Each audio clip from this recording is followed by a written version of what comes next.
savoir sur l'IA, mais je pense que je l'ai gagné pour le reste de l'année. Bonjour, je suis donc Élodie Télena, je suis professeure d'histoire-géographie de MC, bien l'anglais dans un lycée à Toulouse et j'ai animé ce matin une conférence sur les IA, défis et opportunités pour l'enseignant.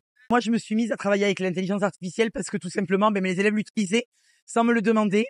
Et je trouvais que c'était important de les former, de les éduquer aux usages. Tout à fait concrètement, j'essaie de les éduquer à tout ça en créant un petit coach IA, un petit coach qui me permet d'être un peu leur assistant. L'IA représente des défis, mais aussi des opportunités, des challenges à relever pour les enseignants. Ça me permet par exemple de créer mes ressources pédagogiques.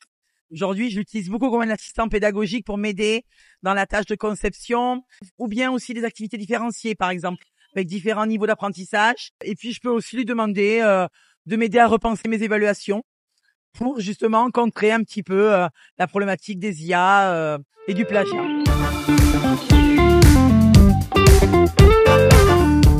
Dès que je dis à mes élèves, on passe de cet espace-là à on va se mettre en cercle et on va s'écouter, c'est tout bête, hein. Mais je me lève, je fais un pas ou deux, je me repositionne, je suis à nouveau disponible pour entendre quelque chose.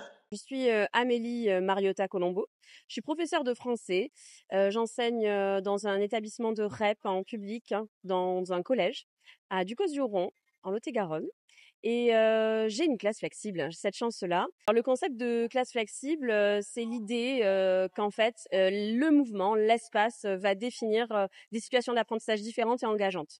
Donc, ce que j'ai pu faire pendant la conférence, c'est montrer comment, à travers ces espaces, on utilise et le numérique et le mouvement des élèves pour créer une dynamique engageante, motivante et de la pédagogie active et coopérative.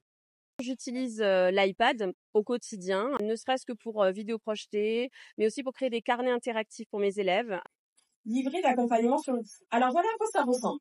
Ce document-là, c'est un document Pages, donc c'est le traitement de texte de la tablette. Je détourne la page en mode portrait, je la mets en mode paysage, comme vous pouvez le remarquer. Et dessus, je me sers de Pages comme d'un cahier.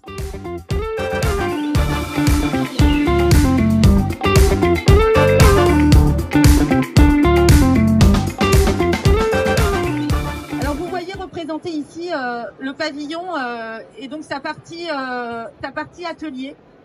Avec différentes salles que nous avons designées. Je suis Marie Bréjon, je suis directrice du projet de Campus Numéria à la préfecture de la Vienne et donc je suis sur Educatech pour présenter le projet en lien étroit avec le ministère de l'Éducation nationale et de la jeunesse. De manière concrète, au sein du pavillon du Futuroscope, nous allons développer des parcours éducatifs et de formation, donc éducatifs pour les élèves de la maternelle jusqu'à la fin du lycée, et puis de formation pour les personnels, notamment de l'éducation nationale que sont les professeurs. Et donc à travers ces parcours, nous allons leur proposer de vivre une expérience et une expérience qui se redéroulera au Futuroscope, qui se préparera en classe et qui ensuite se consolidera en classe.